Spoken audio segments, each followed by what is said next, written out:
안녕하십니까. 세부 82번째 시간입니다. 이번 시간에는 M셀의 넘버 2, 두 번째 시간으로서 쉐입 토큰 바인딩에 대해서 살펴보도록 하겠습니다. 먼저 세그멘테이션하고 이제 바인딩이 어떤 식으로 관계가 되는가 하는 거를 이제 살펴보도록 하겠습니다. 대충 말하면 이게 역순서의 이제 관계인데, 세그멘테이션은 계속 이제 말씀을 드렸죠. 이미지를 보고 그게 이제 서로 연관되는 것들의 이제 경계선을 정해서 이제 그 부분 영역을 이제 나누는 것을 이제 세그멘테이션이라고 말씀을 드렸죠. 그런데 이제 그 바인딩은 뭐냐 하면은 이제 이런 식으로 쉐입 토큰으로 나눈 다음에 그 쉐입 토큰들을 서로 연결을 해가는 겁니다. 그러니까 그 연결을 할 때 서로 이제 이 연관이 있는 것들끼리 이제 계속 레고 블럭을 이제 합쳐가는 것처럼 이제 연결을 해 나가야 되겠죠. 그 과정을 이제 바인딩이라고 합니다. 그래서 바인딩이라는 거는 어떻게 보면은 이제 세그멘테이션하고 같은 기능인데 그게 좀 역순으로 진행이 된다 이렇게 보시면 될 것 같아요. 그래서 이제 바인딩이라는 거를 이제 어떤 식으로 해야 되냐 하면은 그거는 이제 그 첫 번째가 잘 모르니까 이제 요 쉐입 토큰들의 부분적인 아주 일부분만 이렇게 보면은 이게 어떤 것들하고 이제 엮여야지 되는지, 즉 허라이젠틀리 엮여야 되는 거죠. 이제 허라이젠틀리 엮여야 되는 건지를 모르니까 그거를 이제 그 RF를 이제 이런 식으로 계속 움직여 가면서 어텐션 배웠죠? 이제 그 어텐션 와이즈하게 이제 이렇게 움직여 가면서 이제 그 RF 내에 들어가는 어떤 그러한 쉐입 토큰들이 그게 이제 첫 번째가 이제 직선으로 연결이 된다 이거죠. 이제 그 꺾어지는 게 아니라 이제 그 쉐입 토큰 두 개가 직선으로 연결될 때는 그러한 이제 그 연결되는 쉐입 토큰들을 먼저 처음에 이제 묶습니다. 그게 이제 첫 번째 과정이고 그 다음에 이제 두 번째는 뭐냐 하면은 그 묶여진 그 쉐입 토큰들 좀 더 큰 단위가 되겠죠. 뭐 분자를 화학적으로 얘기하면 이제 분자 정도가 이제 되겠죠. 그래서 그거를 이제 직선 쉐입 토큰이라고 얘기를 했을 때 그 직선 쉐입 토큰들끼리 이제 다시 묶어 나가야지 되겠죠. 이제 고분자로 넘어가는 겁니다. 그래서 그렇게 묶어 나간 다음에 그렇게 묶은 다음에 무작정 그냥 있는 대로 그냥 묶으면 되는 게 아니라 그게 제대로 묶였는지 비교를 해봐야 되는데 그 비교할 수 있는 건 이제 패턴을 맞춰봐야 돼요. 그죠? 그래서 그런 패턴이 있는가를 이제 보는데 그거는 이제 주로 이제 뇌에서 이제 피드백 쪽이 이제 담당을 합니다. 그래서 이러한 그 작업을, 그러니까 순환되는 이런 작업을 계속 이제 RF를 이동해 가면서 반복한다, 아이터레이션 한다, 이런 식으로 이제 바인딩을 해 나가게 됩니다.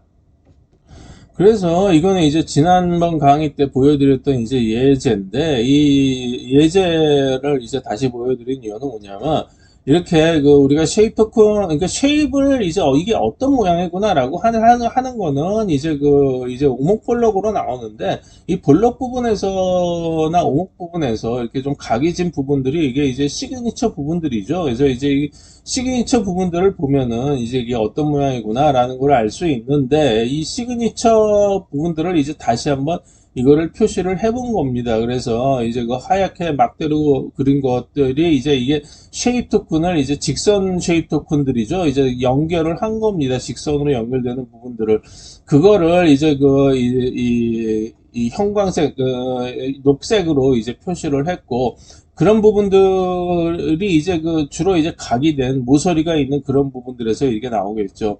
그리고 그렇지 않고 이제 그 각이 둔각이거나 이렇게 이게 육각형처럼 각이 둔각이거나 둥근 에지 이런 식으로 둥근 에지가 있는 경우에서는 이제 단순한 이제 원으로 이제 쉐입 토큰들이 이제 표현이 돼요. 그래서 여기서도 보면은 이제 이 구름 같은 모양에 있어서는 이게 볼록 이제 나온 그런 부분, 뭐 하트라든가 이런 볼록 부분들은 이제 쉐입 토큰들이 이제 원 몇 개로 이렇게 뾰족하게 되는 게 아니라 두리뭉술하게 이런 식으로 표시가 되는 것을 볼 수가 있어요. 그리고 아예 육각형 같은 구조에서는 이게 몇 개의 쉐입 토큰이 이제 직선이 연결되는 게 아니라 그냥 쉐입 토큰 하나, 원 하나로 그냥 이게 이렇게 표시가 되는 거죠. 그래서 전에도 말씀드렸지만 이 각도는 안 나온다고 그랬죠. 그 쉐입 토큰에서는. 그래서 이런 것들, 이런 둔각들은 다시 이거를 컨투어에서의 공률을 구해서 이제 정확하게 이제 나타내야 됩니다. 그러니까 엠셀에서는 주로 이제 두리뭉실한 어떤 그러한 그 모양들만 구해내는 것이 목적이기 때문에 이런 식으로 하나의 이제 원으로 표시가 되는 거죠. 사실 원 하나도 그냥 쉐입 토큰이에요. 그죠? 그게 이제 뭐 원 하나 자체를 뭐 직선 쉐입 토큰이라고 볼 수는 뭐 없겠지만 하여튼 간에 이것도 쉐입 원 하나도 그냥 이 길이가 제로인 쉐입 토큰이기 때문에 이런 식으로 그냥 쉐입 토큰으로 표시가 된다. 이렇게 생각하시면 될 것 같아요. 그래서 이제 그 차폐가 있는 경우를 보면은 이제 그 시그니처 부분들로 이제 판단된다고 전에도 이제 전 시간에도 말씀을 드렸어요. 그래서 여기서 보면은 이제 그 별을 이제 네모, 회색의 네모가 이제 가로막고 있는데, 그래도 우리는 이게 뒤쪽에 별이라는 걸 알 수가 있죠. 그게 어떻게 아느냐? 여기서 이제 직선 쉐입 토큰들을 이제 쭉 구해보면, 물론 여기 이 작은 RF라는 거는 계속 그 말씀드렸듯이 허라이즌탈 RF라는 계속 동심원으로 쫙 퍼져 나가는 거예요. 거의 그 뭐 화면 전체에 걸쳐서. 그러니까 이 동심원에서 이렇게 작은 부분들은 이렇게 작은 뭐 그러니까 주황색으로 표시된 이런 작은 부분들에 대해서는 이런 끝부분에 쉐입 토큰들이 이제 발견이 되겠고, 그다음에 점점 커질수록 큰 동심원의 큰 RF에서 이제 발견이 되는 거죠. 이제 탐색이 되는 거죠. 그래서 그것들을 다 연결을 한 게 직선 쉐입으로 연결을 한 게 이렇게 하얀색 선이 되는 거고, 그 직선 쉐입 토큰들은 이 정도 되는 크기에 이제 RF에서 다 잡힌 겁니다. 그래서 이 정도 되는 5개가 이런 식으로 잡히면은 그게 보다 이제 더 큰 이만한 이제 RF에서 5개를 뭐 전부 검사를 하겠죠. 여기서도 예를 들어서 보면 이만한 쉐입 토큰, 이만한 RF를 이 회색 사각형을 둘러싸는 이만한 RF를 잡았다고 하면은 여기서 다시 이런 식으로 그 직선 쉐입 토큰이 4개가 발견이 되니까 이거는 사각형이구나 라는 걸 알 수 있을 거예요. 근데 지금은 이제 문제가 우리가 별을 잡는 게 목적이기 때문에 이만한 거를 이제 RF를 여기다가 대조를 시켰을 때 이러한 그 직선 쉐입 토큰들이 이제 5개가 이렇게 잡히는 거죠. 그래서 이거가 차폐가 됐음에도 불구하고 이게 별이구나 이렇게 이제 인식을 한다는 겁니다. 그래서 이런 경우는 이제 두 번째 예로 이게 우리가 원이라는 거를 금방 알 수가 있죠. 그래서 이거 원이라는 거 어떻게 알고 있느냐, 알겠느냐라는 거가 이제 상당히 좀 복잡한 프로세스인데, 이 원이라는 까만색에 이제 겨우 이제 남겨진 부분, 바깥으로 드러나는 부분만 쉐입 토큰으로 연결을 하면은 이렇게 하얀색으로 이제 표시가 되는 거예요. 이제 이게 뼈대만 이런 식으로 표시가 되는데, 그 뼈대들 말고 이제 이 분홍색 이 RF에 잡힌 거에는 이렇게 핑크색으로 된 이런 직선 쉐입 토큰들도 포함이 되겠죠. 그래서 이 이 핑크색을 보면은 이게 어떤 그런 이 사각형 패턴이 안쪽으로 침투해 있구나 이런 거를 알 수가 있는데, 이거를 이 원의 아래쪽하고 여기 사각형하고 이거를 합쳐서 보면은 이런 모양이 돼요. 그죠? 여기서 또 아래쪽에서 화살표가 이제 막고 있기 때문에, 예를 들어서 이 화살표가 없다. 그러면은 이제 이게 밑에 둥그런 부분에 위쪽에 이렇게 꼭 무슨 아래쪽에 이렇게 파먹은 듯한 이런 모양은 좀 많이 보이죠. 그래서 이런 모양이라고 추측할 수가 있는데, 여기 또 화살표가 막고 있기 때문에 이 모양으로는 도저히 이제 보이질 않아요. 근데 이걸 어떻게 알 수 있냐 하면은, 여기에 맞는 RF가, 그러니까 단순한 이제 원도 그냥, 쉐입 토큰이라고 말씀을 드렸죠. 그 원들을, 컨투어를 가지고 이제 대조를 해보는 거예요. 그래서 컨투어, 이 포락선들을 다양한 크기로 RF로 검사하면 이게 원이구나 이런 거를 알 수가 있어요. 이거는 다음에 말씀드린 픽셀에서 이제 구해줄 수가 있는 겁니다. 지금 당장은 알 수가 없어요. 이건 전 시간에 보여드린 이제 별의 무늬가 있는 거를 이제 탐색을 하는 건데, 이건 전에 말씀을 드렸죠. 이게 다시 한번 말씀드리는 거는 별의 어떤 시그니처 부분이 이제 5개 그런 테이퍼 같은 이제 쉐입 토큰들로 나와서 이거를 이제 알아낼 수 있다. 이거를 다시 이제 말씀을 드리는 겁니다. 그래서 이러한 그 식의 그 별의 탐색이 가능한 이유는 다음 같은 이제 그 위상학적으로 동치가 있기 때문에 이제 가능한 거예요. 그래서 왜냐하면은 이 별이라는 모양이 지금 방금도 보여드렸지만 뭐 크기도 다르고 뭐 그다음에 이제 별이 이제 바깥으로 삐쳐나간 그 위치도 다르고 모양도 다르고 그다음에 그 뾰족한 부분의 그 크기도 다르고 다 다르죠. 그런데 우리는 다 이제 별이라고 탐색을 한다고 전 시간에 이제 말씀을 드렸어요. 그래서 이런 것들은 전부 이제 패턴 탐색을 할 때 이제 동치, 그러니까 위상학적으로 이제 토폴로지컬리 이제 같다는 거죠. 그래서 이제 위상학적으로 동치라고 보는 겁니다. 첫 번째가 이제 크기만 다른 경우가 있는 거고, 작아거나 줄어들거나 뭐 똑같을 수 있는 거죠. 그 다음에 길이가 늘어나거나 줄어드는 경우, 이거는 똑같은 걸로 보고 이게 길이가 늘었다 이렇게 보면 되는 거예요. 그 다음에 폭이 달라지는 경우도 이것도 마찬가지예요. 뭐 똑같은 걸로 보고 이게 폭이 늘었구나 이렇게 보면 되는 거예요. 그러니까 파라메타를 달리해가는 거죠. 그 다음에 어떠한 직선 쉐이프 콘이라도 뭐 그냥 하나의 이제 원으로 줄어들 수가 있어요. 이것도 뭐 쉐이프 콘이 되는 거니까. 그리고 하나의 원이라고 그래도 다시 이제 늘어날 수가 있는 거죠. 이런 것들이 전부 위상학적으로 동치기 때문에 이러한 동치에 해당되는 것들은 전부 같은 걸로 잡고 그 다음에 여기에 대한 그 두께나 길이에 대한 파라미터를 따로 기술을 해주면 됩니다. 그러면 이제 이런 식으로 직선 쉐입 토큰들이 이제 만들어지면은 아까 뭐라고 말씀드렸죠? 바인딩 넘버 2에서 이 직선 쉐입 토큰들끼리 결합을 시키죠. 그래서 이제 쉐입 토큰을 보면은 이런 식으로 나와 있고, 이게 별로 결합이 되는 경우는 뭐냐면 이만한 RF를 잡아봤더니 여기서 이제 5개가 이제 그 테이프 같은 5개의 그게 이제 잡혔다 그러면 이게 원이고 이게 별이구나 이런 식으로 해서 이제 다 찾아낸 거예요. 더 큰 RF를 이제 적용을 시켜서 찾아낸 거예요. 그러면 이렇게 연속적으로 지금까지는 이제 그 직선으로만 연결된 것만 쭉 연결을 해서 이제 그런 패턴을 찾아냈었는데, 이런 D 같은 어떤 그런 모양의 어떤 그러한 이것들은 뭐냐면, 보시면 이게 쭉 아날로그적으로 이제 곡선으로 쭉 연결이 되어 있어요. 그죠? 이게 아날로그적으로 이제 쭉 이제 직선이 아니라 서로 이제 쭉 어떤 곡선의 형태를 띠고 있는 거죠. 그럼 이제 곡선의 형태를 이제 직선으로 만들기 위해서, 왜냐하면 직선 쉐입 토큰을 잡아야 되니까, 그러니까 직선으로 만들기 위해서 이게 이제 피스와이즈 리니어하게 이제 잘라야지 돼요. 그죠? 근데 자르려고 하다 보니까 페이즈가 발생이 돼요. 이 페이즈라는 거는 뭐냐면, 여기 예를 들어서 우리는 이런 식으로 이제 이 모양을 표현할 수가 있죠. 근데 이렇게 표현하지 않고, 이거를 여기도 이렇게 여기 중간에서부터 여기 중간까지, 그러니까 여기 중간에서 여기 중간까지 이렇게 이어져도 뭐 피스와이, 그러니까 리니어하게 하다고 볼 수가 있으니까, 그러면은 여기서 이렇게 이어도 되고, 여기서 좀 떨어져서 이렇게 이어도 되고, 더 떨어져서 이렇게 이어도 되고, 이렇게 이어도 되고, 그 수많은 모양들이 나온다 이거죠. 그거를 이제 페이즈가 그래요. 이 페이즈가 달라지는 문제를 이제 어떤 식으로 이제 나타내서 패턴을 이제 나타낼 거냐 하는 거죠. 여기서 이제 이 하얀 점들로 표시된 거는 여기 이렇게 하얗게 보이죠?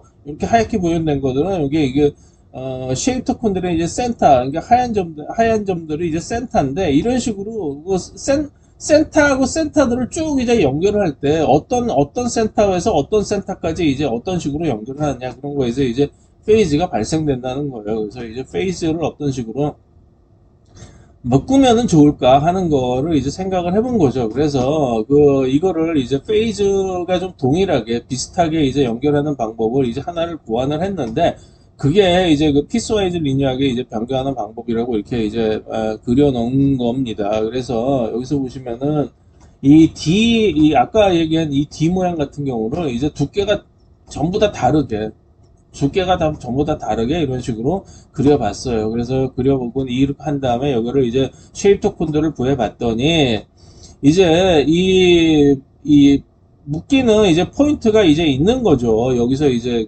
가장 두께가 큰 거로 보면은 약간 좀 이게 이제 모서리가 동그라지면서 이게 약간 좀 정확하게 각이 안 나오는 경우도 있는데, 어쨌든 간에 여기서 보시면은 이제 쉐입 토큰들이 잡히면서 이게 뭐라고 해야 되나, 쉐입 토큰, 그러니까 두께가 커지면 쉐입 토큰의 반지름이 커지죠. 쉐입 토큰의 반지름이 커지면 뭐냐면 쉐입 토큰하고 쉐입 토큰들 사이에 길이가 길어집니다. 그럼 같은 모양이라도 길이가 길어지는 거죠. 그래서 길이가 길어지면은 그거를 이 길이가 길어진 두 개의 쉐입 토큰을 이제 그 하나로 묶으면은 여기서부터 여기까지 하나의 직선으로 묶여지게 돼요. 그죠? 근데 이게 아래쪽으로 그 두께가 작은 쪽으로 내려가면 내려갈수록 이게 쉐입 토큰들이 이제 작아지면서 굉장히 여러 개로 나눠지니까 이게 아까도 말씀드렸듯이 이렇게 페이즈 문제가 발생된다 이거죠. 그래서 페이즈를 서로가 두께가 크고 작은 거를 이 상태는 전부 우리는 다 이걸 D로 인식을 하니까 그거를 할 때는 전부 이 큰 쪽에 페이즈에 맞춰서 작은 쪽도 나눈다. 이렇게 룰을 정하면 될 것 같아요. 그러면은 페이즈 문제는 어느 정도 이제 줄어듭니다. 근데 페이즈 문제가 줄었다고 하더라도 그게 약간씩 변하는 거는 이제 어쩔 수가 없어요. 그래서 이제 패턴 같은 경우는 어떤 식으로 조정을 하냐면 이게 이 세선이죠. 스켈레톤, 중앙선을 이제 나눈 어떤 그러한 그 연장적인 어떤 그러한 선인데 이 선의 이제 모든 점에 있어서 그 어떤 그 쉐입 토큰의 두께하고 그거를 표시를 합니다. 그래야지만 이게 이거를 패턴으로, 그러니까 이렇게 연속적인 거를 이제 패턴으로 잡고, 그 다음에 이렇게 이제 우리가 이제 입력된 이미지가 이런 식으로 하면은 여기서 이게 컨티뉴어스한 어떤 그런 거에 쉐입 토큰들을 갖고 있기 때문에 어디하고 비교를 해도 이제 그 패턴을 이제 잡아낼 수가 있어요. 그래서 이런 식으로 구성을 하면은, 되지 않을까. 그래서 이제 고안한 방법입니다. 그러면 이제 그 두께가 다른 경우가 있겠죠? 이제 두께가 다른 경우는 방금 이제 그 말씀드린 것처럼 두꺼운 쪽서부터 잡아낸다고 그랬죠? 그래서 이건 하나의 예를 보여드린 거예요. 그래서 이러한 우리가 선을 구할 때 두께가 가장 높은, 두께가 가장 큰 이쪽 부분서부터 양쪽으로 쉐입 토큰을 이제 잡아가면 될 것 같아요. 그래서 여기서 이게 이 두께하고 예를 들어서 보면 여기 있는 두께가 같다. 그럼 이 동시에 진행을 하면 되겠죠. 여기서부터 출발하고 여기서부터 출발해서 쉐입 토큰을 이제 그 어떤 간격으로 페이즈에 관계없이 잡힐 수가 있으니까 가장 큰 것부터 잡히면 그죠? 가장 큰 것부터 잡힌다는 얘기는 여기가 가장 큰 포탄이니까 여기서부터 출발하게 돼요. 그러니까 여기서부터 출발하거나 여기서부터 출발하진 않게 돼요. 왜냐면 여기가 가장 크니까. 그러니까 그렇게 해서 어떤 그 페이즈 위치를 잡는다. 이런 식으로 말씀드릴 수가 있을 것 같네요. 그러면 이제 지금 방금 전에 이제 직선 쉐입 토큰들은 이제 같이 어떤 그 패턴을 대조해 가면서 연결을 한다. 이렇게 이제 말씀을 드렸는데 이제 그게 바인딩의 세 번째 룰이죠. 그래서 그거를 이제 말씀을 이제 드렸는데 그거를 이제 이러한 어떤 굉장히 겹친 이미지, 차폐가 굉장히 많죠. 이제 차폐가 이제 굉장히 많은 어떤 그런 것들을 봤을 때 이제 보면은 이제 쉐입 토큰들이 이런 식으로 나옵니다. 그래서 쉐입 토큰들이 이런 식으로 이제 연결을 할 때 이 패턴을 보면은 뭐 이게 결국 직선인 경우에는 직선으로 이렇게 당연히 파페가 있어도 이제 이어지고 이런 경우도 작은 공간에서 보면은 이런 식으로 이제 직선으로 이제 이을 수가 있어요. 근데 꼭 직선이 아닐 수도 있기 때문에 어쨌든 이런 경우는 이제 패턴으로 가서 이게 이제 게슈탈트의 원리인데 패턴으로 봐서 이게 이어지는 쪽으로 이제 패턴이 있다. 그 패턴이 선의 패턴이죠, 선. 그러니까 선이 계속 갈 때 이런 식으로 계속 이제 이렇게 이어지는 패턴이 있다는 겁니다. 그러니까 우리가 예를 들어서 보면 이거는 타원이기 때문에 뭐 금방 이거는 타원이구나 알 수 있으니까 패턴이 있는 거죠. 이런 거는 근데 이러한 패턴은 뭐 사과 비슷하게 이제 생긴 패턴이지만 꼭 이거가 어떤 식으로 저장되고 있는 정확한 패턴이 저장되고 있는 건 아니에요. 근데 여기서 보면은 이제 어느 정도 구간을 건너뛰고 나면은 이게 어느 정도 이제 이어질 수가 있는 거죠. 근데 예를 들어서 여기는 요만큼 정도만 가렸으니까 이거하고 이어지겠네 이렇게 알 수가 있지만 예를 들어 보면 이 사과 모양의 아랫부분에 이만큼을 전체를 다 가린다. 아까 원의 경우에서처럼 말씀드려서 이만큼을 다 가린다. 그러면 여기서 여기까지 가렸다. 여기 있는 패턴하고 여기 있는 패턴이 이어질 수가 있겠어요? 아무런 동질성이 없는데, 그렇지만 그래도 사람은 이러한 사과 패턴에 익숙해져 있으면 이거를 잊습니다. 왜냐하면은, 이거를 나중에 이제 픽셀에 가서 이게 사과 패턴이구나 라는 거를 컨트롤을 가지고 인식을 하는 순간 여기서부터 여기까지를 그냥 같은 패턴으로 이어버릴 수가 있어요. 아까 그 원에서 얘기하던 것처럼. 그러니까 이미 알고 있는 패턴은 아무리 많이 가려도 이을 수가 있는 거예요. 전전 시간에 그 찻잔을 가지고 서브젝티브 컨트롤을 말씀을 드렸죠. 그래서 이제 그 찻잔을 뭐 60몇 프로를 가려도 찻잔이라고 인식을 할 수가 있다. 시그니처 부분만 있으면 이렇게 말씀을 드렸기 때문에 그런 것들은 우리가 이미 알고 있는 패턴에 대해서는 굉장히 많이 가려도 우리가 알아낼 수가 있다. 그렇지 않고 우리가 임의의 패턴에 대해서는 모르죠. 그렇기 때문에 이렇게 작은 영역에서는 우리가 직진성으로 이제 이을 수가 있다. 이렇게 말씀을 드리는 겁니다. 근데 여기서 이제 한 가지 아셔야 될 거는 뭐냐면 뇌에서 선의 두께는 이제 그 연속적이 아니에요. 그러니까 디스크리트하죠. 불연속적인 거예요. 그러니까 예를 들어서 보면은 이거를 이제 헤어라인이라고 봤을 때 우리가 선을 보면은 이게 뭐 이게 1이라고 봤을 때 이거를 예를 보면은 뭐 헤어라인이 굉장히 이제 두께가 작으니까 그러니까 두께가 이제 얇으니까 이거에 대해서 이제 쉽게 얘기하면 이제 예를 들면 이제 정수배로 이렇게 올라간다 이거죠. 이게 어떤 이제 양자역학, 이 퀀텀의 개념인데, 자연계도 이제 양자역학으로 되어 있죠. 양자라는 게 보면 하나의 퀀텀 중 어떤 디스크리트하다는 거예요. 퀀텀 그 자체가. 그러니까 디스크리트한 에너지를 퀀텀이라고 그러죠. 그러니까 퀀텀의 배서나 이런 식으로 이제 이어져 있다. 이런 식으로 이제 얘기를 할 수가 있는 거예요. 가장 작은 게 이제 쿼크라고 하는 건데, 어쨌든, 그거를 이제 해서 이런 식으로, 이게 뭐 1.2, 1.3, 1.4, 1.5 뭐 이런 식으로 해가지고 그거를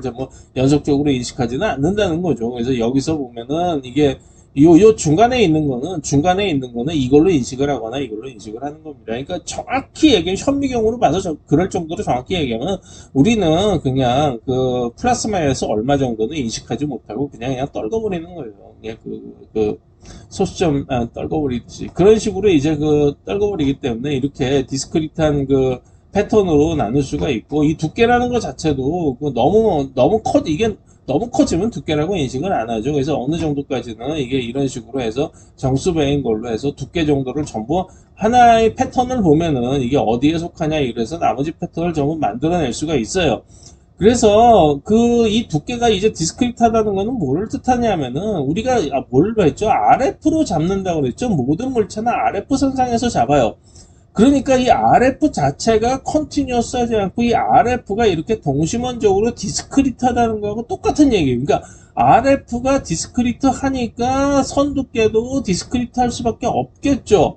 그러니까 결국 선 두께라는 거는 RF에 의해서 결정되는 거고, 선이라는 게 디스크리트하다는 얘기는 다시 말씀드리면은 RF가 디스크리트하다는 말하고 똑같은 거예요. 그러니까 이런 식으로 뇌가 어떠한 한정적인 어떤 그러한 모든 값을 다 인식할 그러니까 포함할 수는 없기 때문에, 그거를 인정할 수는 없기 때문에, 어느 정도의 저걸로 나눠서 이제, 인식을 한다. 그러니까, 모든 거는 거리도 그렇고, 뭐 어떤 모든 양도 그렇고, 그거는 하나의 말씀드렸듯이, 뉴런이라는 게 원합 벡터이기 때문에, 각도라는 것도 360도로 뭐 0.000001도 단위로 그런 식으로 볼 수가 없어요. 그러다가는 뇌가 1000억 개인 뉴런뿐만이 아니라 예를 들어서 1조개가 있어도 부족할 거예요. 그러니까 어느 정도 우리가 살아가는데 부족함이 없을 정도로만 이렇게 디스크리트한 양으로 뇌는 전부 관찰을 탐색을 하고 있다. 이렇게 생각하시면 됩니다.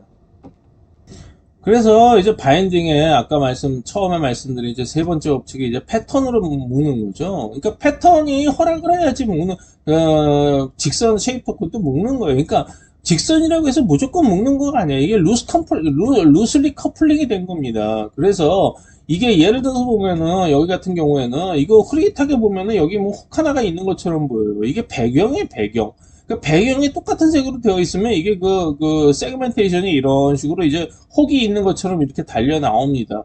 실제적으로 눈이 나쁜 사람들은 이렇게 언뜻 보면은 이 사람은 혹이 달렸네 이렇게 볼 수가 있어요. 이거는 진짜 픽셀로 가가지고 굉장히 자세하게 분석을 하지 않으면은 이게 혹인지 아니면은 뒤에 있는 배경이 이제 살색하고 똑같은 건지 이거를 알 수가 없어요. 그래서 이러한 이 쉐이프톤, 직선 쉐이프톤이라고 묶었다 하더라도, 그러니까 이니셜리도 그렇게 시작을 하지만, 그렇다 하더라도 패턴에 맞지 않으면 언제든지 그게 디바이드가 가능해야 됩니다. 그래서 이러한 이 얼굴을 인식을 할 때, 이제 맨 처음에 이제 눈, 코, 입, 눈, 코, 입을 이제 추출해내겠죠. 눈, 코, 입을 추출하고, 그 다음에 이제 얼굴하고 머리도 이제 추출하고 그러는데, 이제 다음 시간에 말씀을 드리겠지만, 사실은 이제 이거를 개념을 눈, 코, 입 자체도 하나의 이제 물체라고, 오브젝트라고 이제 볼 수도 있지만, 이 눈, 코, 입이라는 게 얼굴 자체를 차폐했다, 오클루전 시켰다라고 볼 수도 있는 거예요. 개념에 따라서 이제 어떻게 보느냐에 따라서 달라지는 게 있는 거죠. 그런데,